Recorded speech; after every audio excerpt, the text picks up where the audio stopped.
Punjabi radio USA ਸੁਣ ਰਹੇ ਸਾਰੇ ਸਰੋਤਿਆਂ ਨੂੰ ਸਤਿ ਸ਼੍ਰੀ ਅਕਾਲ। ਪ੍ਰੋਗਰਾਮ ਅਪਡੇਟ ਅਮਰੀਕਾ 'ਚ ਸਵਾਗਤ ਹੈ। ਹਰਜੋਤ ਸਿੰਘ ਜੀ, ਸਤਿ ਸ਼੍ਰੀ ਅਕਾਲ ਜੀ। ਸਤਿ ਸ਼੍ਰੀ ਅਕਾਲ, ਧੰਨਵਾਦ ਨੂੰ ਪੰਜਾਬੀ ਰੇਡੀਓ USA ਦੇ ਜਿੰਨੇ ਵੀ ਸਰੋਤੇ ਸਾਡੇ ਸਾਰੇ ਹੀ AM ਸਟੇਸ਼ਨਸ, FM ਸਟੇਸ਼ਨਸ, ਘਰਾਂ ਦੇ ਵਿੱਚ ਰੇਡੀਓ ਸੈਟਸ ਦੇ ਰਾਹੀਂ, ਟੈਲੀਫੋਨ ਦੇ ਰਾਹੀਂ, ਫੇਸਬੁੱਕ, YouTube ਤੇ ਨਾਲ ਦੀ ਨਾਲ ਸਾਡਾ ਜਿਹੜਾ ਨਵਾਂ ਰੇਡੀਓ ਸਟੇਸ਼ਨ ਪਰਸੋਂ ਤੋਂ ਸ਼ੁਰੂ ਹੋਇਆ, ਸਟਾਕਟਨ, ਟ੍ਰੇਸੀ, ਮੋਡੈਸਟੋ, ਮਰਸਡ ਏਰੀਏ 'ਚ 920 AM, 107.1 FM ਤੇ 92.3 FM। ਸਾਰਿਆਂ ਨੂੰ ਜੀ ਆਇਆਂ ਨੂੰ ਤੇ ਬਹੁਤ ਹੀ ਪਿਆਰ ਤੇ ਸਤਿਕਾਰ ਭਰੀ ਸਤਿ ਸ਼੍ਰੀ ਅਕਾਲ ਸਰੋਤਿਓ। ਅੱਜ ਮਈ ਦੀ 3 ਤਰੀਕ ਆ, ਦਿਨ ਬੁੱਧਵਾਰ ਆ। ਤੁਹਾਡੇ ਲਈ ਸਵੇਰ ਦਾ ਅਪਡੇਟ ਅਮਰੀਕਾ ਪ੍ਰੋਗਰਾਮ ਲੈ ਕੇ ਹਾਜ਼ਰ ਹੋਏ ਆ। ਪ੍ਰੋਗਰਾਮ ਨੂੰ ਸ਼ੁਰੂ ਕਰਨ ਤੋਂ ਪਹਿਲਾਂ ਸਾਡੇ ਅੱਜ ਦੇ ਸਪਾਂਸਰਸ ਉਹਨਾਂ ਦਾ ਧੰਨਵਾਦ। ਖਾਲਸਾ ਇੰਸ਼ੋਰੈਂਸ ਏਜੰਸੀ, ਜਿਨ੍ਹਾਂ ਦੇ ਕੋਲੋਂ ਤੁਸੀਂ ਹਰ ਇੱਕ ਤਰੀਕੇ ਦੀ ਇੰਸ਼ੋਰੈਂਸ ਕਰਵਾ ਸਕਦੇ ਹੋ।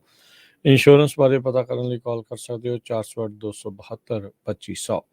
ਟੇਰਕੇਨਾ ਇਮੀਗ੍ਰੇਸ਼ਨ ਲਾ ਫਰਮ, ਇਮੀਗ੍ਰੇਸ਼ਨ ਦਾ ਹੋਵੇ ਕਿਸੇ ਵੀ ਤਰੀਕੇ ਦਾ ਕੰਮ, ਕਾਲ ਅਟਰਨੀ ਜੇ ਟੇਰਕੇਨਾ 4159090503।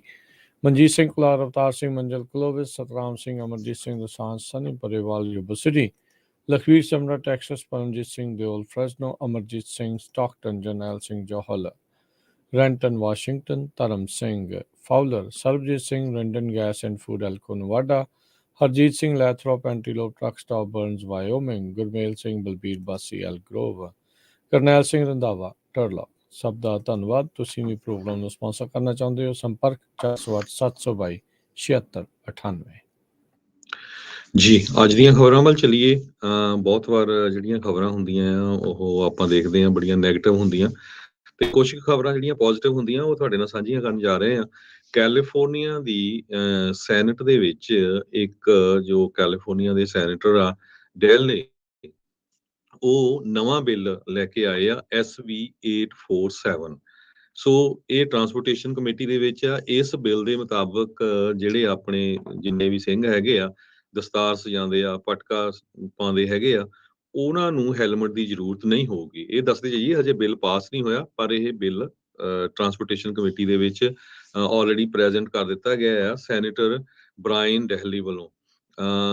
ਉਹਦੇ ਮੁਤਾਬਕ ਕਹਿੰਦੇ ਵੀ ਈਵਨ ਦੋ ਜਿਹੜੇ ਹੋਣ ਵਾਲੇ ਲਾਜ਼ ਆ ਉਹ ਕਿਸੇ ਤਰ੍ਹਾਂ ਦੀ ਡਿਸਕ੍ਰਿਮੀਨੇਸ਼ਨ ਨਹੀਂ ਹੈ ਕਿਸੇ ਰਿਲੀਜਨ ਦੇ ਮੁਤਾਬਕ, ਪਰ ਰਿਐਲਿਟੀ ਇਹ ਆ ਜਿਹੜੇ ਲੋਕ ਪ੍ਰੈਕਟਿਸ ਕਰਦੇ ਆ ਆਪਣੇ ਧਰਮ ਨੂੰ, ਉਹ ਕਈ ਵਾਰ ਉਹਨਾਂ ਦੇ ਉੱਤੇ ਲਿਮਟ ਲਾਈ ਜਾਂਦੀ। ਜਿਸ ਤਰ੍ਹਾਂ ਆਪਾਂ ਦੇਖਦੇ ਹੀ ਆ ਵੀ ਜੇ ਦਸਤਾਰ ਸਜਾਈ ਆ ਤੇ ਅੱਜ ਦੀ ਡੇਟ ਦੇ ਵਿੱਚ ਤੁਸੀਂ ਕੈਲੀਫੋਰਨੀਆ 'ਚ ਜੇ ਮੋਟਰਸਾਈਕਲ ਚਲਾਉਂਦੇ ਆ ਤੇ ਤੁਹਾਨੂੰ ਹੈਲਮਟ ਦੀ ਜ਼ਰੂਰਤ ਹੈਗੀ ਆ, ਤੇ ਦਸਤਾਰ ਦੇ ਉੱਪਰ ਦੀ ਹੈਲਮਟ ਪਾਉਣਾ ਬੜਾ ਔਖਾ ਹੈਗਾ ਆ। ਸੋ ਇਸ ਬਿੱਲ ਨੂੰ ਲਿਆ ਕੇ ਸੈਨੇਟਰ ਬ੍ਰਾਇਨ ਡੇਲੀ ਹੁਣੀ ਪ੍ਰੈਜ਼ੈਂਟ ਕੀਤਾ ਕਮੇਟੀ ਦੇ ਵਿੱਚ। ਉਹਨਾਂ ਨੇ ਕਿਹਾ ਵੀ ਕਿਸ ਤਰ੍ਹਾਂ ਸਿੱਖ 100 ਸਾਲ ਤੋਂ ਲੰਮੇ ਸਮੇਂ ਤੋਂ USA 'ਚ ਰਹਿ ਰਹੇ ਆ, ਆਪਣੇ ਗੁਆਂਢੀ ਮੁਲਕ ਕੈਨੇਡਾ ਦੇ ਵਿੱਚ ਜਿਹੜਾ ਹੈਲਮਟ ਦੀ ਜਗ੍ਹਾ ਦੇ ਉੱਤੇ ਪੱਗ ਅਲਾਉਡ ਆ, UK ਦੇ ਵਿੱਚ ਅਲਾਉਡ ਆ, ਬਹੁਤ ਸਾਰੇ ਦੁਨੀਆ ਦੀਆਂ ਜਿਹੜੀਆਂ ਆਰਮਡ ਫੋਰਸਿਸ ਆ ਉੱਥੇ ਜਿਹੜੀ ਪੱਗ ਅਲਾਉਡ ਆ, ਈਵਨ USA ਦੀ ਆਰਮੀ ਦੇ ਵਿੱਚ ਟਰਬਨ ਅਲਾਉਡ ਆ। ਸੋ ਸਿੱਖਾਂ ਨੂੰ ਵੀ ਜੋ ਪੱਗ ਦਸਤਾਰ ਆ ਉਹ ਸਜਾ ਕੇ ਉਹ ਮੋਟਰਸਾਈਕਲ ਚਲਾਉਣ ਦੀ ਜਿਹੜੀ ਆ ਉਹਨੂੰ ਚਲਾਣ ਦਿੱਤਾ ਜਾਣਾ ਚਾਹੀਦਾ ਹੈਗਾ। ਸੋ ਹੈਲਮਟ ਦੀ ਉਹਨਾਂ ਦੇ ਉੱਤੇ ਕੰਡੀਸ਼ਨ ਨਹੀਂ ਲਾਣੀ ਚਾਹੀਦੀ, ਤਾਂ ਕਿ ਉਹ ਵੀ ਆਪਣੀ ਜਿਹੜੀ ਆ ਰਿਲੀਜੀਅਸ ਫਰੀਡਮ ਆ ਉਹਨੂੰ ਪ੍ਰੋਟੈਕਟ ਕਰ ਸਕਣ। ਸੋ ਇਸ ਬਿੱਲ ਨੂੰ ਲਿਆਉਣ ਦੇ ਵਿੱਚ ਮਨਦੀਪ ਸਿੰਘ, ਇਹ ਸਿਲਮਾ ਜੋ ਫਰਿਜ਼ਨੋ ਦੇ ਲਾਗੇ ਆ, ਉੱਥੇ ਪਲਾਨਿੰਗ ਕਮਿਸ਼ਨ ਦੇ ਮੈਂਬਰ ਵੀ ਆ, ਉਹ ਇਸ ਬਿੱਲ ਨੂੰ ਲਿਆਉਣ ਦੇ ਵਿੱਚ ਉਹਨਾਂ ਨੇ ਸੈਨੇਟਰ ਬ੍ਰਾਇਨ ਡੈਲੀ ਉਹਨਾਂ ਦੀ ਹੈਲਪ ਕੀਤੀ ਹੈਗੀ ਆ। ਜੀ ਬਿਲਕੁਲ। ਉਹ ਦੱਸਦੇ ਜਾਈਏ, ਇਲੀਨਾਇਸ, ਆਇਓਵਾ, ਨਿਊ ਹੈਮਸ਼ਾਇਰ, ਇਹ 3 ਸੂਬੇ ਹੈਗੇ ਆ ਜਿੱਥੇ ਉੱਥੇ ਹੈਲਮਟ ਯੂਜ਼ ਦਾ ਕੋਈ ਲਾਅ ਨਹੀਂ ਹੈਗਾ। 28 ਜਿਹੜੇ ਅਜਿਹੇ ਸੂਬੇ ਹੈਗੇ ਆ ਜਿੱਥੇ ਜਿੱਥੇ ਮਾਈਨਰਸ ਨੂੰ ਹੈਲਮਟ, ਮੋਟਰਸਾਈਕਲ ਹੈਲਮਟ ਜਿਹੜਾ ਉਹ ਪਹਿਨਣਾ ਪੈਂਦਾ ਆ, ਤੇ ਜਿਹੜੇ 6 ਸੂਬੇ ਅਜਿਹੇ ਨੇ ਜਿੱਥੇ ਅਡਲਟ ਰਾਈਡਰਸ ਨੂੰ $10,000 ਤੱਕ ਦੀ ਇੰਸ਼ੋਰੈਂਸ ਵੀ ਜਿਹੜੀ ਉਹ ਨਾਲ ਰੱਖਣੀ ਪੈਂਦੀ ਆ, ਤੇ ਹੈਲਮਟ ਵੀ ਜਿਹੜਾ ਉਹ ਪਹਿਨਣਾ ਪੈਂਦਾ ਆ ਪਹਿਲੇ ਸਾਲ ਦੀ ਰਾਈਡਿੰਗ ਦੇ ਵਿੱਚ। ਇਹ ਕੋਈ ਇਹ ਨਹੀਂ ਹੋਊਗਾ ਵੀ ਬਹੁਤ ਅਵੱਲੀ ਜਾਂ ਨਵੀਂ ਚੀਜ਼ ਜਿਹੜੀ ਉਹ ਹੋਵੇਗੀ ਵੀ ਪੱਗ ਜਿਹੜਾ ਪਹਿਨ ਕੇ ਜਾਂ ਪੱਗ ਬੰਨ੍ਹ ਕੇ ਤੁਹਾਨੂੰ ਹੈਲਮਟ ਚਲਾਉਣ ਦੀ ਇਜਾਜ਼ਤ ਦਿੱਤੀ ਜਾਵੇ। ਸੋ ਹੈਗੇ ਨੇ ਅਜਿਹੇ ਰੂਲਸ ਵੱਖ-ਵੱਖ ਸੂਬਿਆਂ ਦੇ ਵਿੱਚ, ਤੇ ਕੈਲੀਫੋਰਨੀਆ ਵੀ ਉਸ ਪਾਸੇ ਵੱਲ ਨੂੰ ਵੱਧ ਸਕਦਾ ਆ।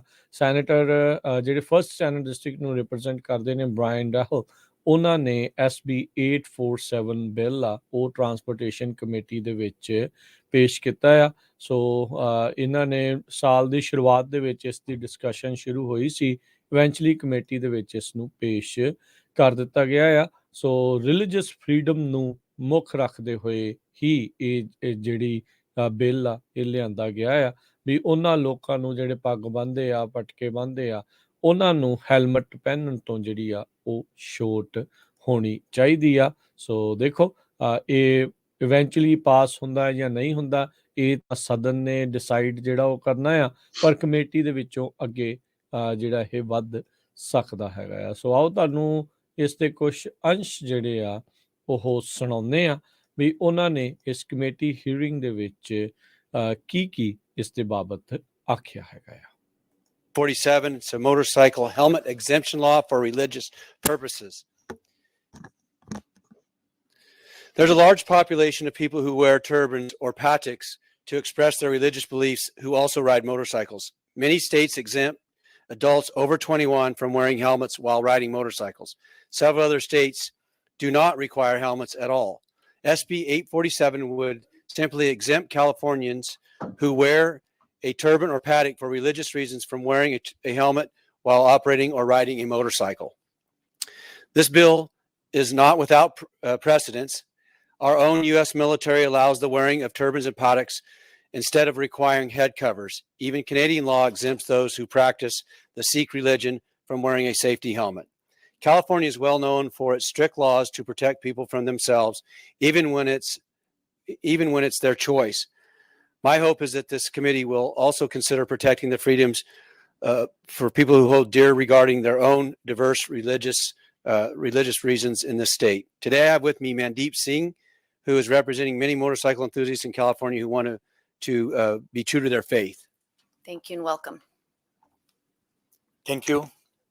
Good afternoon, Honorable Chair, Vice Chair, and member of committee. My name is Mandeep Singh. I am a businessman. I have been serving as a planning commissioner in Selma, and I'm a social worker. First of all, thank you so much for giving an opportunity to comment on this bill. This bill we definitely need. We have been needing this bill for a long time. We have been working here. We have history of more than 100 years in United States. And the turban, when we talk about turban, it's not just a covering. It has a deep meaning behind the turban. This denotes we believe in one God. Where from the Sikhism originated, there were people were practicing a lot of religions, a lot of gods. But my turban denotes we believe in one God. And when we are tying this turban, we remember we have to work hard, we have to pray to God, and we have to share with others, those who are in need. And along with that, we also have desire to have some fun, and we like to ride the bike. And problem is here, we are not able to enjoy or right to practice our religion. Helmets, we can't put on helmets. And the day we were made mandatory, it was made mandatory by our 10th Guru to tie turban, because this is a beginning era for making a society which is having liberty and justice for all. So we heartedly welcome this bill, and we request you all to grant this bill. Help us enjoy like other people have been enjoying here. And we really thanks to Mr. Brian Dahley, who listened us, realized our need, and he drafted this bill. So my committee, my community, we are all throughout the California. You talk about Long Beach, Laguna Beach, San Francisco, LA, wherever you talk, we are there. We have been working hard, and we also want to enjoy the ride on bikes. In other countries, in Canada, Britain, in India, Pakistan, people have been having the privilege to ride on bike with turban.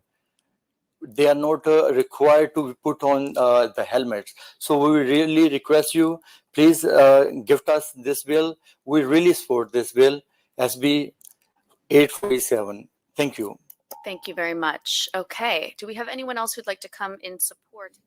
ਜੀ ਸੋ ਜਿੱਦਾਂ ਇਹ ਦੱਸ ਹੀ ਰਹੇ ਆ ਵੀ ਇਸ ਦੇ ਵਿੱਚ ਜਿਹੜਾ SB 847 ਬਿੱਲ ਇਸ ਨੂੰ ਲਿਆਂਦਾ ਗਿਆ ਆ, ਇਹ ਕਮੇਟੀ ਦੇ ਵਿੱਚ ਪੇਸ਼ ਕਰ ਦਿੱਤਾ ਗਿਆ ਆ ਤੇ ਹੁਣ ਦੇਖੋ ਇਸ ਨੂੰ ਪਾਸ ਇਹ ਹੁੰਦਾ ਹੈ ਜਾਂ ਨਹੀਂ। ਬ੍ਰਾਇਨ ਡਾਇਲ ਰਿਪਬਲਿਕਨ ਪਾਰਟੀ ਵੱਲੋਂ ਫਸਟ ਸੈਨੇਟ ਡਿਸਟ੍ਰਿਕਟ ਦੇ ਨੁਮਾਇੰਦੇ ਆ ਤੇ ਉਹਨਾਂ ਨੇ ਇਸ ਬਿੱਲ ਨੂੰ ਇੰਟਰੋਡਿਊਸ ਕੀਤਾ ਹੈਗਾ ਆ। ਤੇ ਆਪਾਂ ਜੇ ਦੇਖਿਆ ਜਾਵੇ ਵੀ ਇਸ ਦੇ ਉੱਤੇ ਜਿਹੜੀ ਵੋਟਿੰਗ ਹੋਈ ਆ 9 ਜਣਿਆਂ ਨੇ ਹੱਕ 'ਚ ਵੋਟ ਪਾਈ ਆ, 7 ਨੇ ਜਿਹੜੇ ਅਦਰ ਵੋਟ ਪਾਈ ਆ। ਸੋ ਆਪਾਂ ਜੇ ਦੇਖੀਏ ਤਾਂ ਅੱਗੇ ਨੂੰ ਇਹ ਹੀਅਰਿੰਗ ਦੇ ਵਿੱਚ ਅੱਗੇ ਤੁਰ ਰਿਹਾ ਹੈਗਾ ਆ। ਸੋ ਚੰਗੀ ਗੱਲ ਹੋਊਗੀ ਵੀ ਇਸ ਦੇ ਉੱਤੇ ਹੋਰ ਕਦਮ ਜਿਹੜੇ ਚੱਕੇ ਜਾਣ, ਜਿਹੜੇ ਵੀ ਖਾਸ ਕਰਕੇ ਮੋਟਰਸਾਈਕਲ ਐਂਥੂਜ਼ੀਆਸਟ ਹੈਗੇ ਆ, ਜੇ ਉਹ ਚਾਹੁੰਦੇ ਆ ਵੀ ਇਹ ਬਿੱਲ ਪਾਸ ਹੋਵੇ, ਅੱਗੇ ਵਧੇ, ਤਾਂ ਤੁਹਾਨੂੰ ਆਪਣੇ ਜਿਹੜੇ ਵੀ ਕੈਲੀਫੋਰਨੀਆ ਦੇ ਸਟੇਟ ਸੈਨੇਟਰਸ ਆ, ਸਟੇਟ ਅਸੈਂਬਲੀਮੈਨ ਆ, ਅਸੈਂਬਲੀ ਵੂਮਨ ਆ, ਉਹਨਾਂ ਨੂੰ ਅਪਰੋਚ ਕਰਨਾ ਚਾਹੀਦਾ ਆ। ਉਹਨਾਂ ਨੂੰ ਕਹਿਣਾ ਚਾਹੀਦਾ ਵੀ ਭਾਈ ਤੁਸੀਂ ਇਸ ਬਿੱਲ ਦੇ ਹੱਕ ਦੇ ਵਿੱਚ ਵੋਟ ਪਾ ਸਕਦੇ ਆ। ਇੱਥੇ ਇਹ ਵੀ ਜਿਹੜਾ ਉਹ ਦੱਸਦੇ ਜਾਈਏ, ਹਰ ਇੱਕ ਜਣਾ ਹੱਕ 'ਚ ਨਹੀਂ ਹੁੰਦਾ, ਕਈ ਜਣੇ ਇਸ ਦੇ ਵਿਰੋਧ ਦੇ ਵਿੱਚ ਵੀ ਹੋਣਗੇ, ਜਿਹੜੇ ਕਹਿਣਗੇ ਵੀ ਨਹੀਂ, ਵੀ ਇਸ ਦੇ ਵਿੱਚ ਸੇਫਟੀ ਦਾ ਕੰਸਰਨ ਹੈਗਾ ਆ, ਵੀ ਇਹ ਹੈਲਮਟ ਪਾ ਕੇ ਜਿਹੜਾ ਉਹ ਸੇਫ ਟੀ ਘਟਦੀ ਆ। ਇਹ ਵੀ ਕਹਿਣਗੇ ਵੀ ਕੱਲ ਨੂੰ ਹੋਰ ਜਾਣੇ ਵੀ ਕਹਿਣਗੇ ਵੀ ਅਸੀਂ ਵੀ ਹੈਲਮਟ ਨਹੀਂ ਪਾਉਣਾ। ਪਰ ਉਹਦੇ ਲਈ ਪ੍ਰੈਸੀਡੈਂਟ ਜਿੱਦਾਂ ਦੱਸ ਹੀ ਰਿਹਾ ਸੈਨੇਟਰ ਵੀ ਅਮਰੀਕਾ ਵਿੱਚ ਆਲਰੇਡੀ ਕਾਫੀ ਅਜਿਹੇ ਸੂਬੇ ਹੈਗੇ ਨੇ ਜਿੱਥੇ ਵਿਦਆਊਟ ਹੈਲਮਟ ਤੁਹਾਨੂੰ ਜਿਹੜਾ ਬਾਈਕ ਆ ਉਹ ਚਲਾਉਣ ਦੀ ਇਜਾਜ਼ਤ ਮਿਲਦੀ ਆ। ਹਾਂ, ਉਹ ਹੁਣ ਹਰ ਇੱਕ ਇਨਸਾਨ ਦੀ ਆਪਣੀ ਮਰਜ਼ੀ ਆ ਵੀ ਉਹਨੇ ਹੈਲਮਟ ਪਾ ਕੇ ਚਲਾਉਣਾ ਜਾਂ ਨਹੀਂ। ਪਰ ਦਸਤਾਰ ਬੰਨਿਆਂ ਦੇ ਲਈ ਫਿਰ ਇਹ ਜਿੱਦਾਂ ਤੁਸੀਂ ਵੀ ਪਹਿਲਾਂ ਕਿਹਾ ਵੀ ਔਖਾ ਹੁੰਦਾ ਆ ਵੀ ਉੱਤੋਂ ਦੀ ਹੈਲਮਟ ਕੋਈ ਸੂਤ ਆਉਂਦਾ ਨਹੀਂ ਆ ਵੀ ਇਹਦੇ ਉੱਤੋਂ ਦੀ ਕੋਈ ਹੈਲਮਟ ਜਿਹੜੀ ਉਹ ਪਾਈ ਜਾ ਸਕੇ। ਜੀ ਅਗਲੀਆਂ ਖਬਰਾਂ ਵੱਲ ਚਲੀਏ। ਅੱਜ ਵਰਲਡ ਪ੍ਰੈਸ ਫਰੀडम ਡੇ ਹੈਗਾ। ਆਪਾਂ ਦੇਖਦੇ ਹਾਂ ਪੂਰੀ ਦੁਨੀਆ ਦੇ ਵਿੱਚ ਜਰਨਲਿਸਟ ਨੂੰ, ਪ੍ਰੈਸ ਦੀ ਆਜ਼ਾਦੀ ਨੂੰ ਦੱਬਣ ਦੇ ਲਈ ਦੁਨੀਆ ਦੀਆਂ ਜਿਹੜੀਆਂ ਸਰਕਾਰਾਂ ਆ ਉਹ ਵੱਖ-ਵੱਖ ਤਰੀਕੇ ਵਰਤਦੀਆਂ ਰਹਿੰਦੀਆਂ ਆ। ਅੱਜ ਦੇ ਦਿਨ ਦੇ ਸੰਬੰਧ ਦੇ ਵਿੱਚ UN ਨੇ ਇਹ ਦੱਸਿਆ ਆ ਵੀ ਜੋ ਜਰਨਲਿਸਟ ਦੇ ਅਗੇਂਸਟ ਵਾਪਰ ਰਿਹਾ ਆ, ਜਿੱਦਾਂ ਦੇ ਡੈਡਲੀ ਅਟੈਕਸ ਹੋ ਰਹੇ ਆ, ਉਹ ਅਨਬਲੀਵੇਬਲ ਹੈਗੇ ਆ। UN ਦੇ ਸੈਕਟਰੀ ਜਨਰਲ ਐਂਟੋਨੀਓ ਗੁਟਰੇਸ ਉਹਨਾਂ ਨੇ ਇਹ ਕਿਹਾ ਵੀ 2022 ਦੇ ਵਿੱਚ 50% ਜਰਨਲਿਸਟ ਜਿਨ੍ਹਾਂ ਦੀ ਮੌਤ ਹੋਈ ਆ ਉਹਨਾਂ ਦਾ ਵਾਧਾ ਹੋਇਆ ਆ ਪਿਛਲੇ 2021 ਨਾਲੋਂ। ਸੋ 86 ਦੇ ਕਰੀਬ ਜਰਨਲਿਸਟ 2022 ਦੇ ਵਿੱਚ ਮਾਰੇ ਗਏ ਆ। ਕਹਿੰਦੇ ਪਈ ਜੇ ਕਾਊਂਟ ਕਰੀਏ ਹਰ 4 ਦਿਨਾਂ ਦੇ ਪਿੱਛੋਂ ਇੱਕ ਜਰਨਲਿਸਟ ਮਰਦਾ। 2021 ਦੇ ਵਿੱਚ 55 ਕਿਲਿੰਗ ਹੋਈਆਂ ਸੀਆਂ।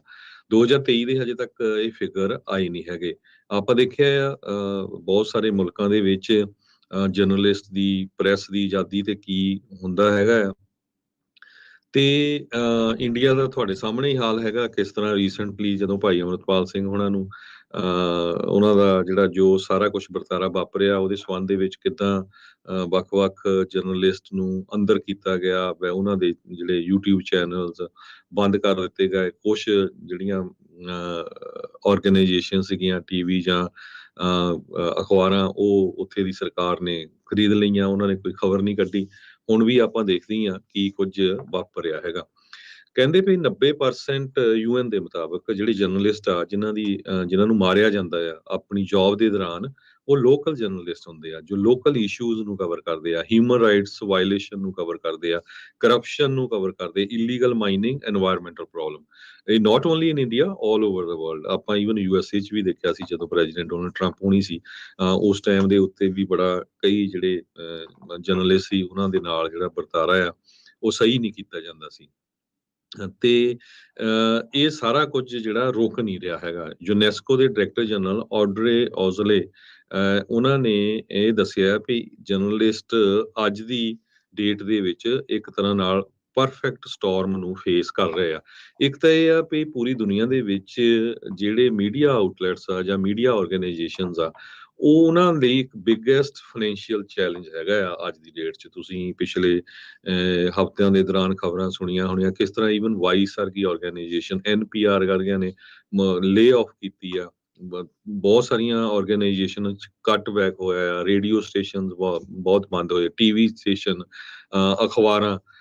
ਸੋ ਜੋ ਗਵਰਨਮੈਂਟ ਦੀ ਹੈਲਪ ਲੈ ਲੈਂਦੀਆਂ ਆ, ਸੋ ਉਹ ਲੋਕਾਂ ਦੀ ਆਵਾਜ਼ ਜਿਹੜੀ ਆ ਉਹ ਗਵਰਨਮੈਂਟ ਤੱਕ ਨਹੀਂ ਪਹੁੰਚਾ ਸਕਦੀਆਂ ਹੈਗੀਆਂ। ਕਹਿੰਦੇ ਵੀ ਅਸੀਂ ਇਕੱਲਾ ਫਿਜ਼ੀਕਲ ਅਟੈਕ ਦੀ ਗੱਲ ਨਹੀਂ ਕਰਦੇ ਹੈਗੇ, ਆਨਲਾਈਨ ਦੇ ਉੱਤੇ ਕਿੰਨੀਆਂ ਥ੍ਰੈਟਸ ਹੁੰਦੀਆਂ ਆ। ਵੂਮਨ ਜਰਨਲਿਸਟ ਨੂੰ ਸਾਈਕੋਲੋਜੀਕਲੀ, ਲੀਗਲੀ ਅਟੈਕ ਕੀਤਾ ਜਾਂਦਾ ਆ। ਜਿਹੜੇ ਨਵੇਂ ਪੋਲ ਆਏ ਆ ਉਹਦੇ ਮੁਤਾਬਕ 75% ਅਮਰੀਕਨ ਬਿਲੀਵ ਕਰਦੇ ਆ ਵੀ ਜਿਹੜਾ ਨਿਊਜ਼ ਮੀਡੀਆ ਆ, ਪੋਲੀਟੀਕਲ ਪੋਲਰਾਈਜੇਸ਼ਨ ਜੋ ਮੁਲਕ 'ਚ ਹੋ ਰਹੀ ਆ ਉਹਨੂੰ ਵਧਾ ਵੀ ਰਿਹਾ ਹੈਗਾ ਆ।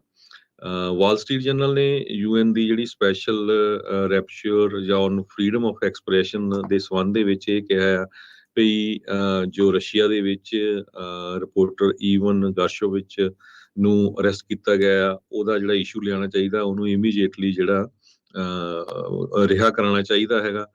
ਕਹਿੰਦੇ ਪਈ ਏਜੀ ਸ਼ੋਲਬਰਗਰ ਜੋ ਨਿਊਯਾਰਕ ਟਾਈਮ ਦੇ UN ਹੈੱਡਕੁਆਰਟਰਸ ਦੇ ਵਿੱਚ ਕੰਮ ਕਰਦੇ ਆ, ਉਹਨਾਂ ਨੇ ਕਿਹਾ ਵੀ ਜਰਨਲਿਸਟ ਤੋਂ ਬਿਨਾਂ ਤੁਹਾਡੇ ਤੱਕ ਨਿਊਜ਼ ਨਹੀਂ ਪਹੁੰਚ ਸਕਦੀ ਹੈਗੀ, ਇਨਫੋਰਮੇਸ਼ਨ ਜਿਹੜੀ ਆ ਲੋਕਾਂ ਨੂੰ ਚਾਹੀਦੀ ਆ ਉਹ ਨਹੀਂ ਪਹੁੰਚ ਸਕਦੀ ਹੈਗੀ।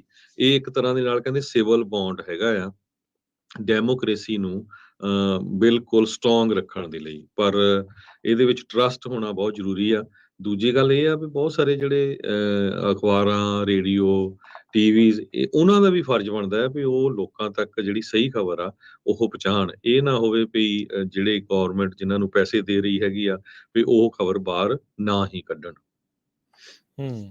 ਬਿਲਕੁਲ। ਫਰੀडम ਇੰਡੈਕਸ ਬਹੁਤ ਸਾਰੇ ਸੂਬਿਆਂ ਦਾ ਬਹੁਤ ਸਾਰੇ ਮੁਲਕਾਂ ਦਾ ਉਹ ਥੱਲੇ ਨੂੰ ਗਿਆ ਹੈਗਾ ਆ। ਲੋਐਸਟ 20 ਦੇ ਵਿੱਚ ਰੂਸ ਜਿਹੜਾ ਆ ਉਹ ਪਹੁੰਚ ਚੁੱਕਾ ਆ ਮੀਡੀਆ ਫਰੀडम ਦੀ ਹਾਲਾਤ ਦੇ ਵਿੱਚ। ਇਹ ਜਿਹੜੀ ਸੰਸਥਾ ਜਿਹੜੀ ਜਰਨਲਿਜ਼ਮ ਦੇ ਨਾਲ ਸੰਬੰਧਿਤ ਇਹ ਮੀਡੀਆ ਫਰੀडम ਇੰਡੈਕਸ ਪੇਸ਼ ਕਰਦੀ ਆ, world press freedom index report. ਉਹਨਾਂ ਨੇ ਕਿਹਾ ਵੀ ਮੁਲਕਾਂ ਭਰ ਦੇ ਵਿੱਚ, ਦੁਨੀਆ ਦੇ ਮੁਲਕਾਂ ਦੇ ਵਿੱਚ ਇਸ ਟਾਈਮ ਸਥਿਤੀ ਮਾੜੀ ਆ ਮੀਡੀਆ ਦੀ ਫਰੀडम ਨੂੰ ਉਹ ਲੈ ਕੇ।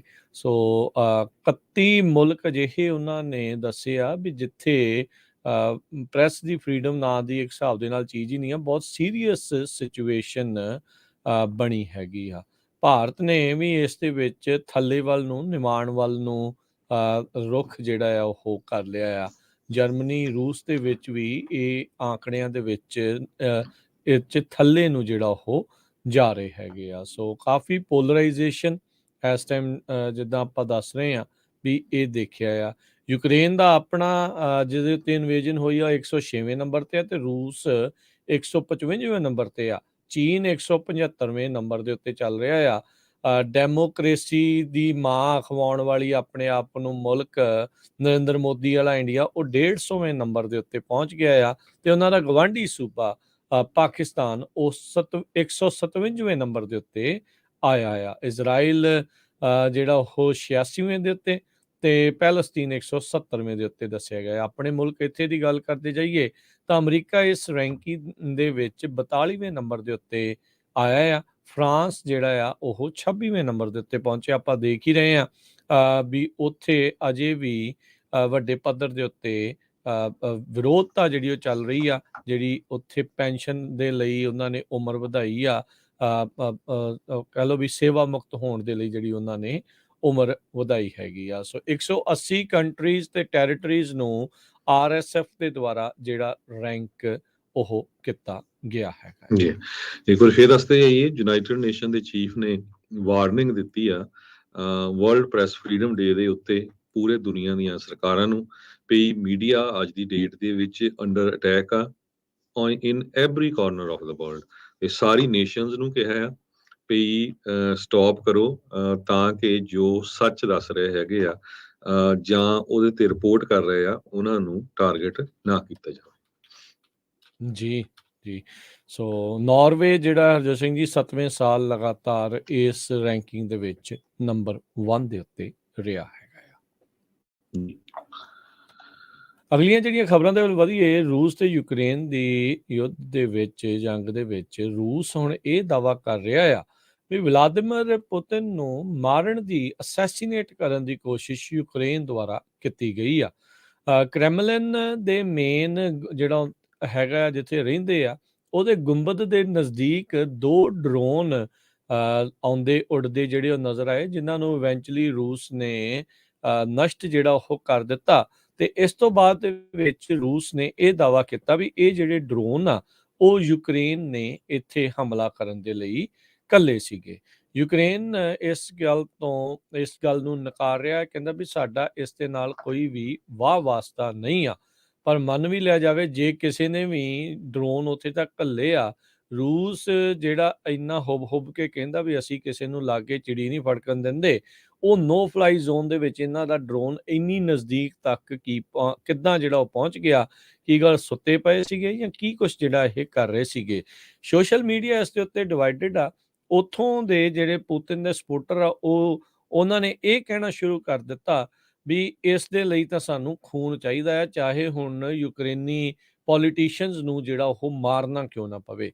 ਦੂਜੇ ਪਾਸੇ ਜਿਹੜੇ ਲੋਕ ਆ ਜਿਹੜੇ ਪੁਤਿਨ ਦੀ ਵਿਰੋਧਤਾ ਵੀ ਕਰਦੇ ਆ ਜਾਂ ਉੱਦਾਂ ਵੀ ਦੂਰੋਂ ਕਹਿ ਲਓ ਵੀ ਦੇਖ ਰਹੇ, ਉਹ ਕਹਿੰਦੇ ਵੀ ਇਹ ਇੱਕ ਫਾਲਸ ਫਲੈਗ ਅਟੈਕ ਹੋ ਸਕਦਾ ਆ, ਵੀ ਜਾਣ ਬੁੱਝ ਕੇ ਰੂਸ ਨੇ ਆਪਣੇ ਕ੍ਰੈਮਲਿਨ ਦੇ ਨਜ਼ਦੀਕ ਜਿਹੜੇ 2 ਡਰੋਨ ਆ ਉਹ ਉਡਵਾਏ ਹੋਣ ਤੇ ਬਾਅਦ 'ਚ ਉਹਨਾਂ ਨੂੰ ਖੁਦ ਹੀ ਨਸ਼ਟ ਕਰ ਦਿੱਤਾ ਹੋਵੇ, ਇਹ ਕਹਿਣ ਦੇ ਲਈ ਵੀ ਅਸੀਂ ਸਾਰਾ ਜਿਹੜਾ ਭਾਂਡਾ ਆ ਯੂਕਰੇਨ ਸਿੰਘ ਭੰਨੀਏ, ਤਾਂ ਇਸ ਦੇ ਕਰਕੇ ਫਿਰ ਅਸੀਂ ਆਪਣੇ ਯੁੱਧ ਦੇ ਵਿੱਚ ਹੋਰ ਤੇਜ਼ੀ ਜਿਹੜੀ ਉਹ ਲਿਆ ਸਕਦੇ ਹਾਂ।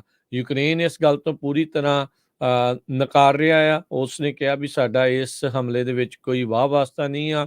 ਰੂਸ ਨੇ ਇਹ ਕਿਹਾ ਆ ਵੀ ਭਾਈ ਕ੍ਰੈਮਲਿਨ ਉੱਤੇ ਹਮਲਾ ਕੋਈ ਛੋਟੀ ਚੀਜ਼ ਨਹੀਂ ਆ, ਇਸ ਦਾ ਭੁਗਤਾਨ ਯੂਕਰੇਨ ਨੂੰ ਕਰਨਾ ਪਊਗਾ।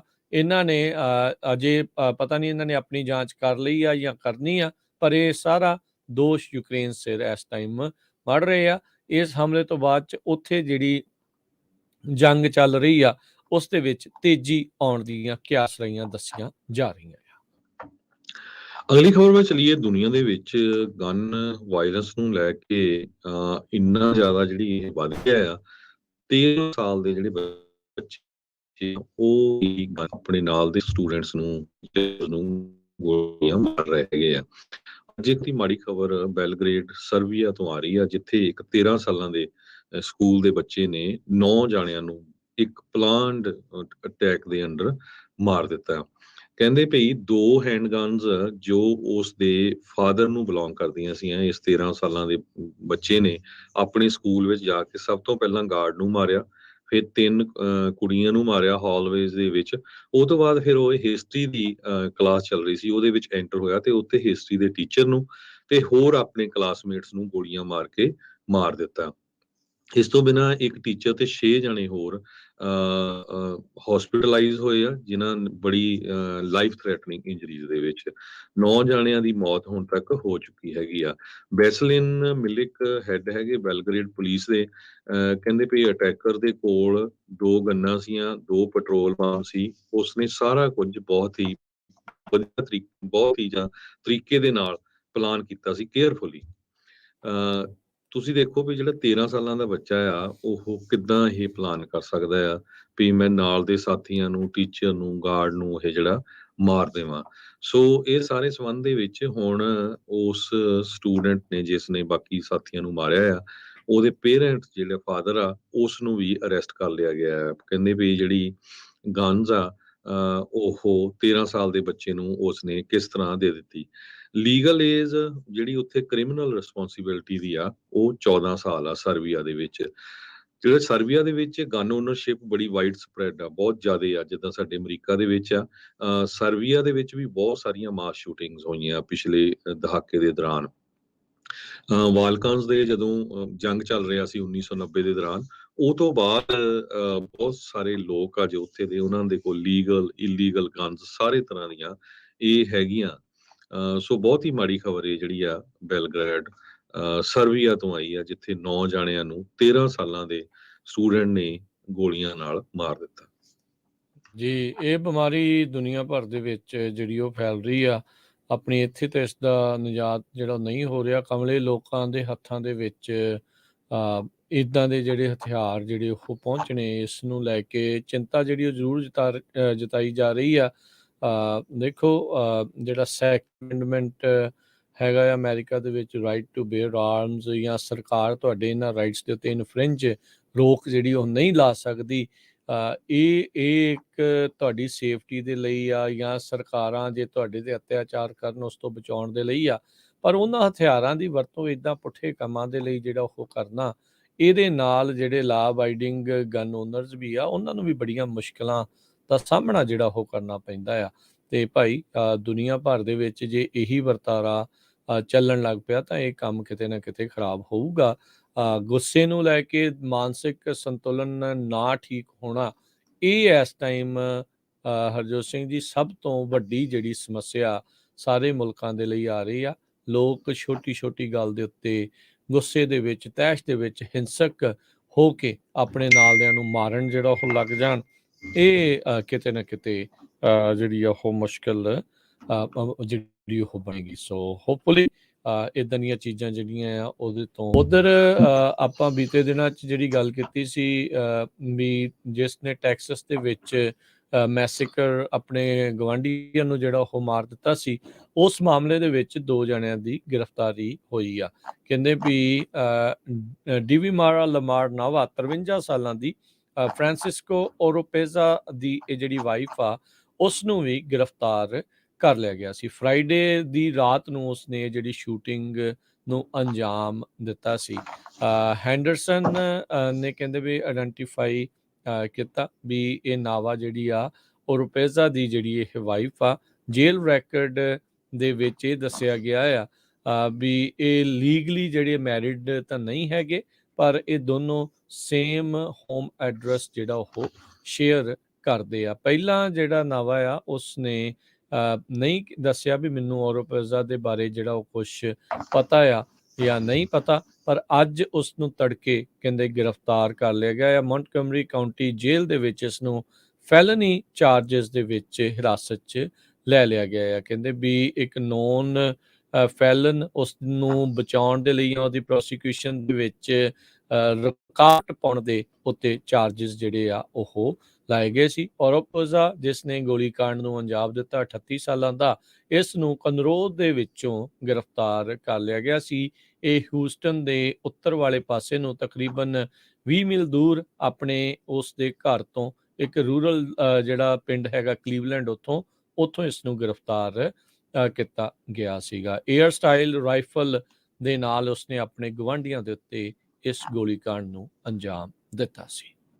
ਜੀ ਆਪਾਂ ਇੱਕ ਬ੍ਰੇਕ ਲੈਂਦੇ ਹਾਂ। ਬ੍ਰੇਕ ਤੋਂ ਬਾਅਦ ਦੁਨੀਆ ਦਾ ਸਭ ਤੋਂ ਅਮੀਰ ਬੰਦਾ ਇਲੋਨ ਮਸਕ, ਉਸਨੇ ਕਿਹਾ ਸੀ ਵੀ ਮੈਂ ਆਪਣੀ ਜ਼ਿੰਦਗੀ ਦੇ ਵਿੱਚ ਕਿਸੇ ਨਾਲ ਅਨਜਸਟ ਲੀਗਲ ਕੇਸ ਜਿਹੜਾ ਸੈਟਲ ਨਹੀਂ ਕਰੂੰਗਾ, ਤੇ ਅੱਜ ਉਸਨੇ ਇੱਕ ਕੇਸ ਰਣਦੀਪ ਸਿੰਘ ਹੋਠੀ ਨਾਮ ਦੇ ਸਿੱਖ ਦੇ ਨਾਲ ਸੈਟਲ ਕੀਤਾ ਹੈ। ਉਹਦੇ ਬਾਰੇ ਆਪਾਂ ਡਿਸਕਸ ਕਰਾਂਗੇ।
ब्रेक तो बाद स्वागत है ਸਰੋਤਿਓ ਪ੍ਰੋਗਰਾਮ ਅਪਡੇਟ ਅਮਰੀਕਾ ਚ ਹਰਜੋਤ ਸਿੰਘ ਜੀ ਸਵਾਗਤ। ਸਤਿ ਸ਼੍ਰੀ ਅਕਾਲ, ਧੰਨਵਾਦ ਜੀ ਆਇਆਂ ਨੂੰ। ਜਿਸ ਤਰ੍ਹਾਂ ਬ੍ਰੇਕ ਤੋਂ ਪਹਿਲਾਂ ਆਪਾਂ ਦੱਸਿਆ ਸੀ ਵੀ ਇਲੋਨ ਮਸਕ ਟੈਸਲਾ ਦਾ ਓਨਰ, ਉਸਨੇ ਸਟੇਟਮੈਂਟ ਜਾਰੀ ਕੀਤੀ ਸੀ ਇੱਕ ਵਾਰ ਕੁਝ ਸਾਲ ਪਹਿਲਾਂ ਵੀ ਮੈਂ ਕੋਈ ਵੀ ਮੇਰੇ ਅਗੇਂਸਟ ਜਿਹੜਾ ਅਨਜਸਟ ਲੀਗਲ ਕੇਸ ਹੋਊਗਾ ਮੈਂ ਉਹਨੂੰ ਸੈਟਲ ਨਹੀਂ ਕਰੂੰਗਾ। ਪਰ ਇੱਕ ਕੇਸ ਉਸਨੇ ਸੈਟਲ ਕੀਤਾ ਜਿਸ ਨੂੰ ਲਾਸ ਐਂਜਲਸ ਟਾਈਮ ਨੇ ਬੜੀ ਵੱਡੀ ਨਿਊਜ਼ ਬਣਾ ਕੇ ਪੇਸ਼ ਕੀਤਾ ਹੈਗਾ। ਕਹਿੰਦੇ ਵੀ 3 ਸਾਲ ਪੁਰਾਣਾ ਡੈਫੇਮੇਸ਼ਨ ਦਾ ਲਾ ਸੂਟ ਸੀਗਾ। ਮਿਸ਼ੀਗਨ ਯੂਨੀਵਰਸਿਟੀ ਦੇ student Ranjit Singh Hothi PhD student ਆ, ਉਹਨਾਂ ਦੇ ਅਗੇਂਸਟ ਕੀਤਾ ਸੀ ਤੇ ਉਸਨੇ ਇਹ ਸੈਟਲ ਕਰ ਲਿਆ $10,000 ਦੇ ਵਿੱਚ। ਇਹ ਜਿਹੜਾ ਕੇਸ ਆ ਬੜਾ ਕੰਪਲੀਕੇਟਡ ਟਾਈਪ ਆਫ ਕੇਸ ਸੀਗਾ। ਜਿਹੜਾ ਰਣਦੀਪ ਸਿੰਘ ਹੋਠੀ ਆ ਉਹ ਬੇਰੀਏ ਦੇ ਵਿੱਚ ਰਹਿੰਦਾ ਸੀ। 2019 ਦੇ ਲਾਗੇ ਛਾਗੇ ਉਹ ਟੈਸਲਾ ਦੇ ਸਟਾਕ ਵੀ ਖਰੀਦਦਾ ਰਹਿੰਦਾ ਸੀ ਤੇ ਉਸ ਟਾਈਮ ਦੇ ਉੱਤੇ ਕਈ ਜਿਹੜੇ ਟਵਿੱਟਰ ਦੇ ਅਕਾਊਂਟ ਆ ਉਹਨਾਂ ਦੇ ਉੱਤੇ ਆਪਣੇ ਵਿਊ ਪੁਆਇੰਟ ਵੀ ਦੱਸਦਾ ਰਹਿੰਦਾ ਸੀ। ਟੈਸਲਾ ਦੀ ਜਿਹੜੀ ਕੰਪਨੀ ਆ ਉੱਥੇ ਉਹ ਵਿਜ਼ਿਟ ਵੀ ਕਰਦਾ ਰਹਿੰਦਾ ਸੀ ਤੇ ਉਹਦੇ ਵਿੱਚ ਉਸਨੇ 3-4 ਸਾਲ ਪਹਿਲਾਂ ਦੱਸਿਆ ਸੀ ਵੀ ਕਿਸ ਤਰ੍ਹਾਂ ਜਿਹੜਾ ਮਾਡਲ 3 ਆ ਉਹ ਸਕਸੈਸਫੁਲ ਨਹੀਂ ਹੋਊਗਾ ਉਹਨਾਂ ਦਾ। ਉਹ ਤੋਂ ਬਾਅਦ ਉਸਨੇ ਪਿਕਚਰਸ ਵੀ ਪਾਈਆਂ ਵੀ ਕਿਸ ਤਰ੍ਹਾਂ ਮਾਡਲ 3 ਜਿਹੜਾ ਆ ਉਹ ਈਵਨ ਫੈਕਟਰੀ ਦੀਆਂ ਕੰਧਾਂ ਤੋਂ ਬਾਹਰ ਟੈਂਟ ਲਾ ਕੇ ਉੱਥੇ ਅਸੈਂਬਲ ਕੀਤਾ।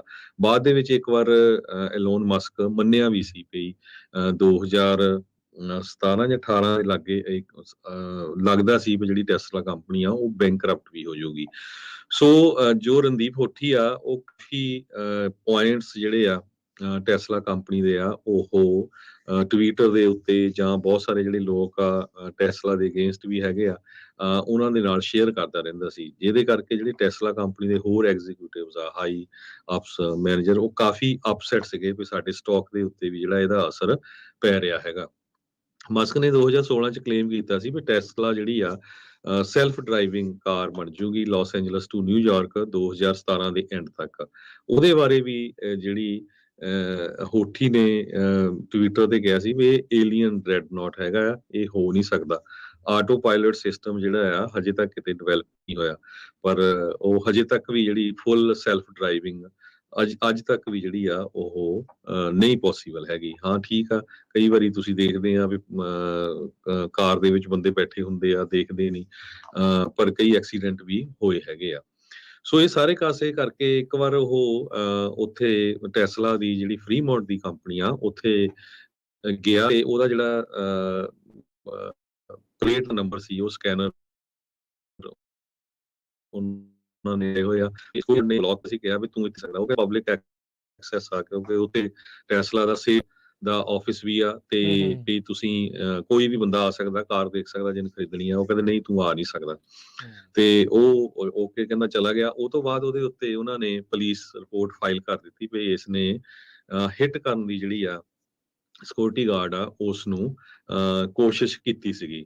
ਬਾਅਦ ਦੇ ਵਿੱਚ ਜੋ ਪੁਲਿਸ ਸੀ ਫਰੀਮੌਂਟ ਦੀ ਉਹਨਾਂ ਨੇ ਕਿਹਾ ਵੀ ਝੂਠਾ ਲੱਗਦਾ, ਇਸ ਕਰਕੇ ਉਹਨੂੰ ਡਿਸਮਿਸ ਕਰ ਦਿੱਤਾ। ਇੱਕ ਤਰ੍ਹਾਂ ਦੇ ਨਾਲ ਬਾਅਦ ਦੇ ਵਿੱਚ ਟਵਿੱਟਰ ਦੇ ਉੱਤੇ ਵੀ ਜਿਹੜਾ ਐਲੋਨ ਮਸਕ ਆ ਉਹਨਾਂ ਇੱਕ ਟਵੀਟ ਕੀਤਾ ਵੀ ਸਾਡੇ EMPLOYEE ਨੂੰ ਇਸ ਤਰ੍ਹਾਂ ਜਿਹੜਾ ਆ ਇੰਟੀਮੀਡੇਟ ਕਰਨ ਦੀ, ਮਾਰਨ ਦੀ ਜਿਹੜੀ ਕੋਸ਼ਿਸ਼ ਕੀਤੀ ਗਈ ਸੀ।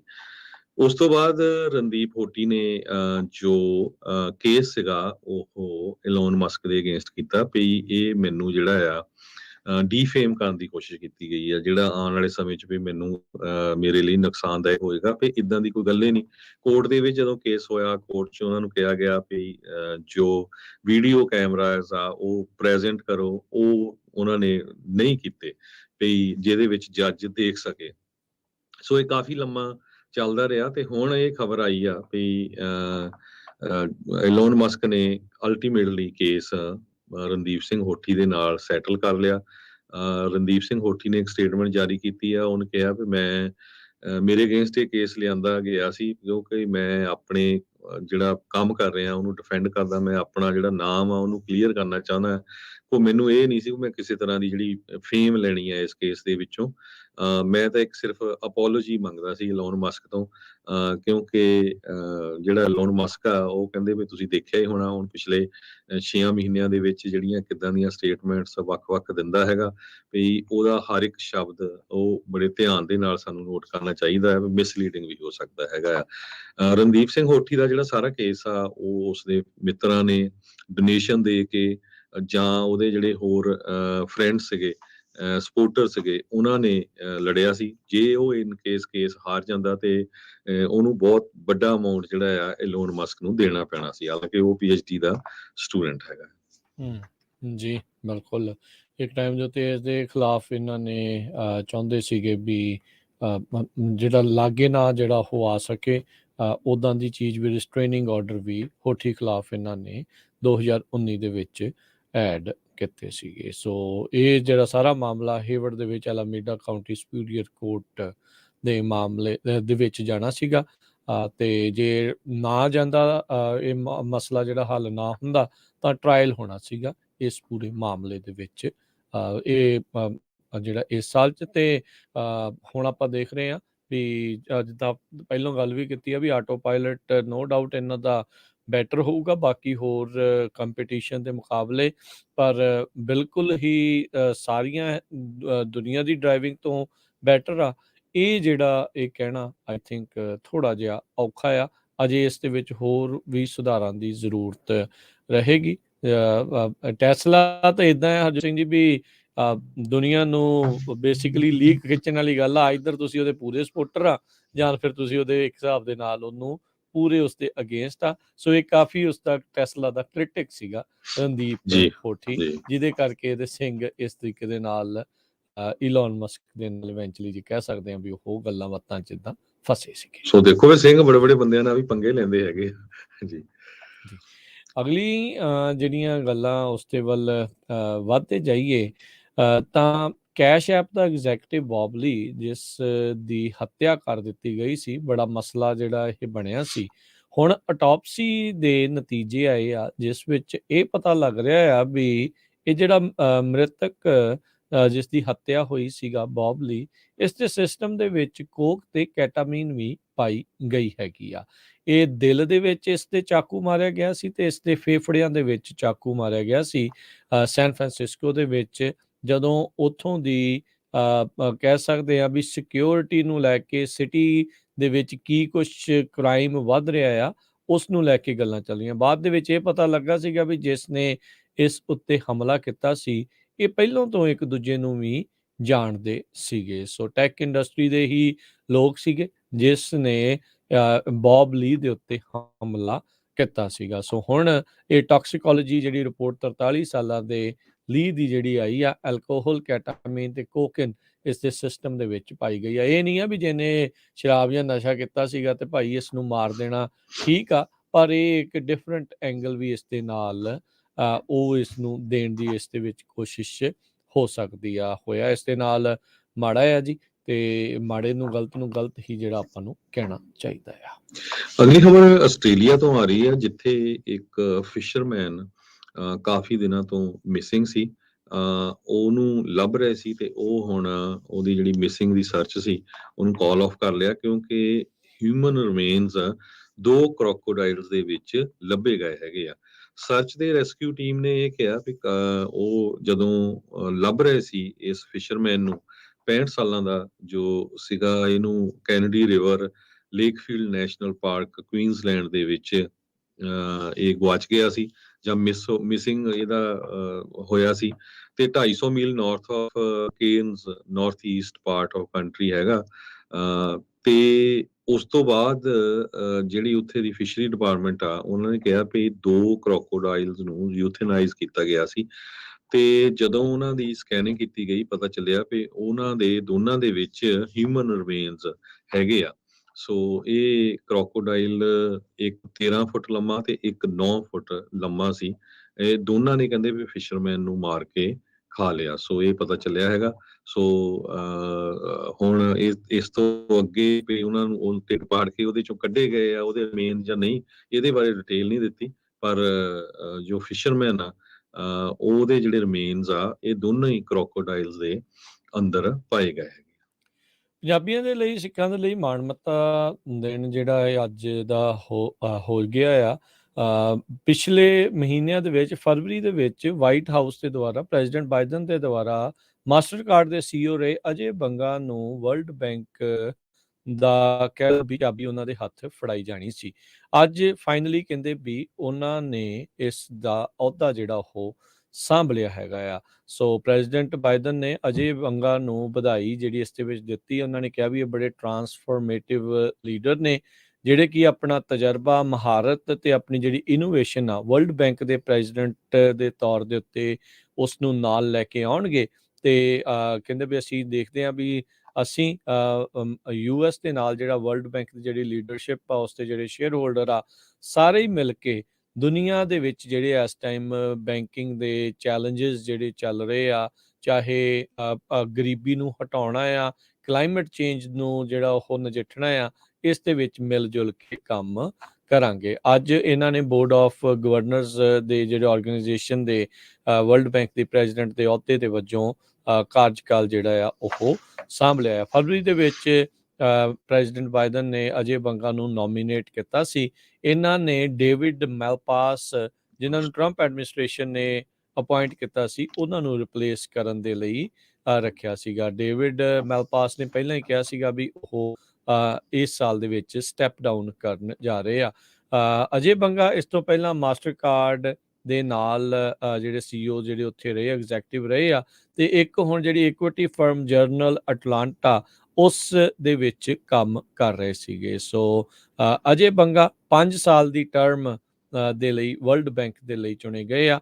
ਵਰਲਡ ਬੈਂਕ 199 ਮੁਲਕਾਂ ਦੇ ਨਾਲ ਮਿਲ ਕੇ ਜਿਹੜੀ ਉਹ ਬਣਾਈ ਗਈ ਆ, ਜਿਹਦਾ ਮੁੱਖ ਤੌਰ ਦੇ ਉੱਤੇ ਕੰਮ ਇਹ ਹੁੰਦਾ ਆ ਵੀ ਜਿਹੜੀਆਂ ਲੋਨਸ ਤੇ ਗ੍ਰਾਂਟ ਲੋ ਤੇ ਮਿਡਲ ਇਨਕਮ ਕੰਟਰੀਜ਼ ਉਹਨਾਂ ਨੂੰ ਦਿੱਤੀਆਂ ਜਾਣ, ਤਾਂ ਜੋ ਉੱਥੇ ਡਿਵੈਲਪਮੈਂਟ ਦੇ ਪ੍ਰੋਜੈਕਟ ਆ ਉਹ ਅੱਗੇ ਵੱਧਦੇ ਜਾਣ। ਬਾਈਡਨ ਉਹਨਾਂ ਨੇ ਕਿਹਾ ਵੀ ਉਹ ਅਜੇ ਬੰਗਾ ਦੇ ਨਾਲ ਕੰਮ ਕਰਨ ਦੇ ਲਈ ਬੜੇ ਉਤਸ਼ਾਹਤ ਨੇ ਤੇ ਉਹ ਸਪੋਰਟ ਕਰਨਗੇ ਵੀ ਜੇ ਉਹ ਵਰਲਡ ਬੈਂਕ ਨੂੰ ਟਰਾਂਸਫਾਰਮ ਵੀ ਕਰਨਾ ਚਾਹੁੰਦੇ ਆ।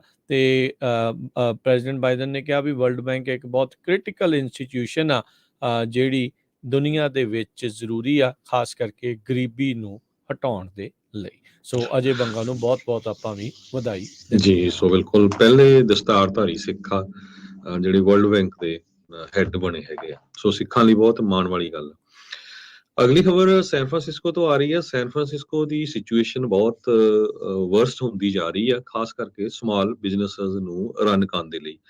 ਈਵਨ ਸਮਾਲ ਨਹੀਂ, ਹੁਣ ਤਾਂ ਜਿਹੜੇ ਵੱਡੇ ਮਾਲਸ ਦੇ ਵਿੱਚ ਵੀ ਸਟੋਰ ਆ, ਉਹਨਾਂ ਨੇ ਵੀ ਆਪਣੇ ਆਪ ਨੂੰ ਬੰਦ ਕਰ ਦਿੱਤਾ ਹੈਗਾ ਆ। ਵਾਲਗ੍ਰੀਨਸ, CVS, ਹੋਲ ਫੂਡਸ, ਤੁਸੀਂ ਖਬਰਾਂ ਸੁਣਦੇ ਰਹੇ ਆ, ਵੱਡੇ ਸਟੋਰ ਪਿਛਲੇ ਦਿਨਾਂ 'ਚ ਬੰਦ ਹੋ ਗਏ ਆ। ਅੱਜ ਨੋਰਡਸਟਰੋਮ ਨੇ ਕਿਹਾ ਆ ਵੀ ਉਹਨਾਂ ਦੇ ਜਿਹੜੇ 2 ਵੱਡੇ ਸਟੋਰ ਆ ਸੈਨ ਫਰਾਂਸਿਸਕੋ 'ਚ, ਉਹ ਸ਼ਟ ਡਾਊਨ ਕਰਨ ਜਾ ਰਹੇ ਆ ਡਾਊਨਟਾਊਨ ਸੈਨ ਫਰਾਂਸਿਸਕੋ ਦੇ ਵਿੱਚ। ਪਿਛਲੇ ਕਈ ਸਾਲਾਂ ਤੋਂ ਉਹ ਸਟੋਰ ਇੱਥੇ ਜਾ ਰਹੇ ਸੀ, ਕਹਿੰਦੇ ਕਸਟਮਰ ਫੁੱਟ ਟ੍ਰੈਫਿਕ ਤੇ ਆਉਂਦੇ ਸੀ। ਕਾਰਨ ਸੇਮ ਉਹੀ ਆ ਜੋ ਹਮੇਸ਼ਾ ਹੁੰਦੇ, ਕਹਿੰਦੇ ਵੀ ਰੈਂਪਰਟ ਕ੍ਰਾਈਮ ਇੰਨਾ ਜ਼ਿਆਦਾ ਵੱਧ ਗਿਆ ਆ, ਲੋਕ ਆਉਂਦੇ ਆ ਬੈਗ ਭਰ ਕੇ ਉੱਥੋਂ ਭੱਜ ਜਾਂਦੇ ਆ, ਤੇ ਉਹਨਾਂ ਦੇ ਜਿਹੜੇ ਸਿਕਿਉਰਿਟੀ ਗਾਰਡ ਆ ਉਹ ਵੀ ਕੁਛ ਨਹੀਂ ਕਹਿ ਸਕਦੇ, ਕਿਉਂਕਿ ਜਿਹੜਾ ਰੂਲ ਆ ਇਹ ਕੈਲੀਫੋਰਨੀਆ ਦੀ ਅਸੈਂਬਲੀ ਸੈਨੇਟ ਨੇ ਜਿਹੜਾ ਪਾਸ ਕੀਤਾ ਸੀ, $950 ਤੋਂ ਜੇ ਥੱਲੇ ਦਾ ਚੋਰੀ ਆ ਤੇ ਉਹਨਾਂ ਦੇ ਉੱਤੇ ਕਿਸੇ ਤਰ੍ਹਾਂ ਦਾ ਚਾਰਜ ਨਹੀਂ ਲੱਗਣਾ। ਤੇ ਇਸ ਸਾਰੇ ਕਾਸੇ ਨੂੰ ਦੇਖਦੇ ਹੋਏ ਵੱਡੇ ਸਟੋਰ ਵੀ ਕਹਿੰਦੇ ਆ ਵੀ ਸਾਨੂੰ ਹੁਣ ਉੱਥੋਂ ਪ੍ਰੋਫਿਟ ਨਹੀਂ ਹੋ ਰਿਹਾ। ਸੋ ਹੁਣ ਬਹੁਤ ਸਾਰੇ ਜੋ ਲੀਡਰਸ ਆ ਉੱਥੇ ਦੇ ਸੈਨ ਫਰਾਂਸਿਸਕੋ ਦੇ, ਉਹ ਹੁਣ ਇੱਕ ਦੂਜੇ ਨਾਲ ਗੱਲ ਕਰਦੇ ਆ ਵੀ ਕੀ ਕੀਤਾ ਜਾਵੇ, ਵੀ ਲੈਕ ਆਫ ਇਨਫੋਰਸਮੈਂਟ ਆ, ਕ੍ਰਿਮੀਨਲ ਐਕਟੀਵਿਟੀ ਆ, ਹੋਰ ਕਿਸ ਤਰ੍ਹਾਂ ਅਸੀਂ ਜਿਹੜੇ ਬਿਜ਼ਨੈਸਸ ਆ ਉਹਨਾਂ ਨੂੰ ਬਚਾ ਸਕਦੇ ਹੈਗੇ ਆ। ਸੈਨ ਫਰਾਂਸਿਸਕੋ ਫਾਈਨੈਂਸ਼ੀਅਲੀ ਬੜੀ ਬੁਰੀ ਸਿਚੁਏਸ਼ਨ ਇਸ ਟਾਈਮ ਚੱਲ ਰਿਹਾ, ਕਿਉਂਕਿ 26% ਤੋਂ ਵੱਧ ਜਿਹੜੇ ਆਫਿਸ ਬਿਲਡਿੰਗਸ ਆ ਉਹ ਖਾਲੀ ਹੈਗੀਆਂ ਸੈਨ ਫਰਾਂਸਿਸਕੋ 'ਚ। ਕਰੋਨਾ ਦੇ ਦੌਰਾਨ ਲੋਕਾਂ ਨੇ ਘਰਾਂ ਤੋਂ ਕੰਮ ਕਰਨਾ ਸ਼ੁਰੂ ਕਰਤਾ। ਉਹਦੇ ਨਾਲ ਕੀ ਹੋਇਆ, ਇੱਕ ਟਾਈਮ ਤੇ ਤਾਂ 80% ਤੱਕ ਜਿਹੜੀਆਂ EMPLOYEES ਸੀਗੇ ਸੈਨ ਫਰਾਂਸਿਸਕੋ 'ਚ ਕੰਮ ਕਰਦੇ, ਉਹ ਸੈਨ ਫਰਾਂਸਿਸਕੋ ਤੋਂ ਬਾਹਰ ਚਲੇ ਗਏ ਸੀ, ਘਰਾਂ ਤੋਂ ਹੀ ਕੰਮ ਕਰਦੇ ਸੀ। ਛੋਟੇ ਬਿਜ਼ਨਸ ਸਾਰੇ ਉਹ ਮਰ ਗਏ, ਛੋਟੇ restaurant, coffee shops, don't shops ਜਾਂ ਹੋਰ।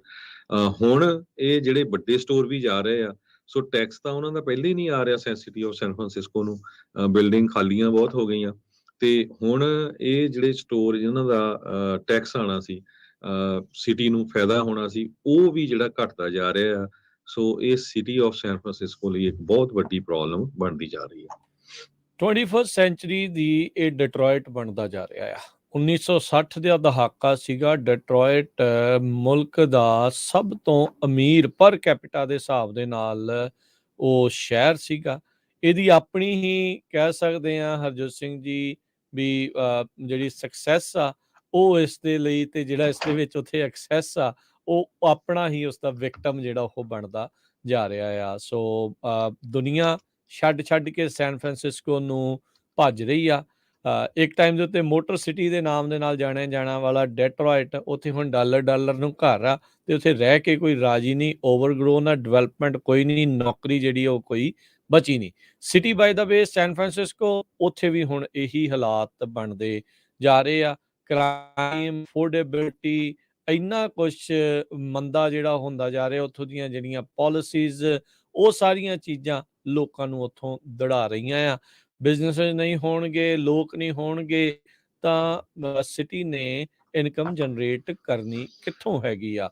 ਸੋ ਇਹ ਡਿਕਲਾਈਨ ਇਸ ਪਾਸੇ ਵੱਲ ਨੂੰ ਵੱਧਦਾ ਜਿਹੜਾ ਆ ਉਹ ਜਾ ਰਿਹਾ ਆ। ਸੋ ਦੇਖਣਾ ਪੈਣਾ ਹੈ ਭਾਈ ਸੈਨ ਫਰਾਂਸਿਸਕੋ ਦੇ ਵਸਨੀਕਾਂ ਨੂੰ ਵੀ, ਤੇ ਨਾਲ ਦੇ ਨਾਲ ਉੱਥੋਂ ਦੇ ਜਿਹੜੇ ਲੀਡਰਸ ਨੂੰ ਵੀ ਭਾਈ ਇਸ ਸ਼ਹਿਰ ਨੂੰ ਕੀ ਤੁਸੀਂ ਵਾਕਿਆ ਡਿਟਰੋਇਟ ਬਣਦਾ ਦੇਖਣਾ ਚਾਹੁੰਦੇ ਆ, ਜਾਂ ਇਸ ਨੂੰ ਬਚਾਉਣ ਦੇ ਲਈ ਕੋਈ ਕਦਮ ਵੀ ਜਿਹੜੇ ਉਹ ਚੱਕੂਗੇ। ਸਕੂਲ ਸਿਸਟਮ, ਬਿਜ਼ਨਸਿਸ, ਛੋਟੀ ਤੋਂ ਲੈ ਕੇ ਵੱਡੀ ਚੀਜ਼ ਜਿਹੜੀ ਪ੍ਰੋਬਲਮ ਆ, ਸੇਲਸਪੋਰਟ ਸਭ ਤੋਂ ਵੱਡਾ ਜਿਹੜਾ ਉੱਥੇ ਟਾਵਰ ਉਹਨਾਂ ਨੇ ਬਣਾਇਆ, ਉਹ ਅੱਧੇ ਤੋਂ ਵੱਧ ਜਿਹੜਾ ਲੀਜ਼ ਦੇ ਲਈ ਪਿਆ ਆ, ਤੇ ਉਸ ਦੀ ਥਾਂ ਨੂੰ ਕਿਰਾਏ ਤੇ ਲੈਣ ਨੂੰ ਕੋਈ ਰਾਜੀ ਨਹੀਂ ਹੋ ਰਿਹਾ। ਸੋ ਸਥਿਤੀ ਮਾੜੀ ਜਿਹੜੀ ਆ ਇਸ ਟਾਈਮ ਬਣਦੀ ਜਾ ਰਹੀ ਆ। ਇੱਕ ਟਾਈਮ ਦੇ ਉੱਤੇ ਸੈਨ ਫਰਾਂਸਿਸਕੋ ਸੈਲਾਨੀਆਂ ਦੇ ਲਈ ਵੀ ਤੇ ਬਿਜ਼ਨਸ ਦੇ ਲਈ ਨੰਬਰ 1 ਸਪਾਟ ਮੰਨਿਆ ਜਾਣ ਵਾਲਾ, ਉਹ ਇਸ ਟਾਈਮ ਕਹਿ ਲਓ ਵੀ ਸਲਮਜ਼ ਵੱਲ ਨੂੰ ਵੱਧਦਾ ਜਾ ਰਿਹਾ। ਫੈਡਰਲ ਰਿਜ਼ਰਵ ਬੋਰਡ ਨੇ ਅੱਜ ਮੀਟਿੰਗ ਕਰਨੀ ਆ, ਇਹ ਹੁਣ ਤੋਂ 1 ਘੰਟੇ ਬਾਅਦ ਉਹ ਆਪਣਾ ਡਿਸੀਜਨ ਰਿਲੀਜ਼ ਕਰੂਗੇ ਵੀ ਇੰਟਰਸਟ ਰੇਟ ਵਧਾਉਣ ਜਾ ਰਹੇ ਆ ਜਾਂ ਨਹੀਂ, ਜਾਂ ਕਿੰਨਾ ਵਧਾਉਣ ਜਾ ਰਹੇ ਆ। ਸੋ ਸ਼ਾਮ ਦੀਆਂ ਜਿਹੜੀਆਂ ਸਾਡੀਆਂ ਅਪਡੇਟ ਕੈਲੀਫੋਰਨੀਆ ਦੀਆਂ ਖਬਰਾਂ ਹੁੰਦੀਆਂ, ਕੈਲੀਫੋਰਨੀਆ ਦੇ ਸਮੇਂ ਮੁਤਾਬਕ 5:40 ਤੋਂ ਲੈ ਕੇ 6 ਵਜੇ ਤੱਕ ਹੁੰਦੀਆਂ। ਉਹ ਖਬਰਾਂ ਜ਼ਰੂਰ ਸੁਣਿਓ। ਉਹਦੇ ਵਿੱਚ ਆਪਾਂ ਇੰਟਰਸਟ ਰੇਟ ਨੂੰ ਲੈ ਕੇ, US ਦੀ ਇਕੋਨਮੀ ਨੂੰ ਲੈ ਕੇ, ਕਿਸ ਤਰ੍ਹਾਂ ਜਿਹੜੀਆਂ ਬੈਂਕਾਂ ਫੇਲ ਹੋਈਆਂ ਆ 3 ਤੇ ਚੌਥੀ ਉਧਰ ਨੂੰ ਜਾ ਰਹੀ ਆ, ਉਹਨਾਂ ਦਾ ਸੇਮ ਹੀ ਆਡੀਟਰ ਸੀ। ਉਹ ਆਪਾਂ ਸਾਰਾ ਕੁਝ ਸ਼ਾਮ ਨੂੰ ਜਿਹੜੀਆਂ ਖਬਰਾਂ ਹੋਣੀਆਂ ਅਪਡੇਟ ਕੈਲੀਫੋਰਨੀਆ, ਉਸ ਟਾਈਮ ਤੇ ਤੁਹਾਡੇ ਨਾਲ ਡਿਸਕਸ ਕਰਾਂਗੇ। ਇਸ ਤੋਂ ਅਗਲਾ ਪ੍ਰੋਗਰਾਮ ਆਤਮਿਕ ਆਨੰਦ 11 ਵਜੇ ਤੱਕ, 11 ਤੋਂ 1 ਨਜ਼ਰੀਆ, 1 ਤੋਂ 2:30 ਵਜੇ ਤੱਕ ਕੁਝ ਗੱਲਾਂ ਕੁਝ ਗੀਤ, 3 ਤੋਂ 4 ਦੇ ਵਿੱਚ ਸਾਂਝੀ ਸੱਥ, ਤੇ 4 ਤੋਂ 5:30 ਵਜੇ ਤੱਕ ਪ੍ਰੋਗਰਾਮ ਵਿਸਰ ਦਾ ਵਾ, ਤੇ 5:40 ਦੇ 8:30 ਵਜੇ ਦੀਪਕ ਸ਼ਰਮਾ ਜਨਾਰਥਨ ਉਹਨਾਂ ਦੇ ਨਾਲ ਖਬਰ ਤੇ ਨਜ਼ਰ ਪੇਸ਼ ਕੀਤਾ ਜਾਊਗਾ। ਇੱਥੇ ਹੀ ਪ੍ਰੋਗਰਾਮਾਂ ਦੀ ਇਸ ਪ੍ਰੋਗਰਾਮ ਦੀ ਸਮਾਪਤੀ ਆ। ਮਿਲਦੇ ਅਗਲੀ ਵਾਰ। ਸਭ ਨੂੰ ਪਿਆਰ ਭਰੀ ਸਤਿ ਸ਼੍ਰੀ ਅਕਾਲ। ਸਤਿ ਸ਼੍ਰੀ ਅਕਾਲ।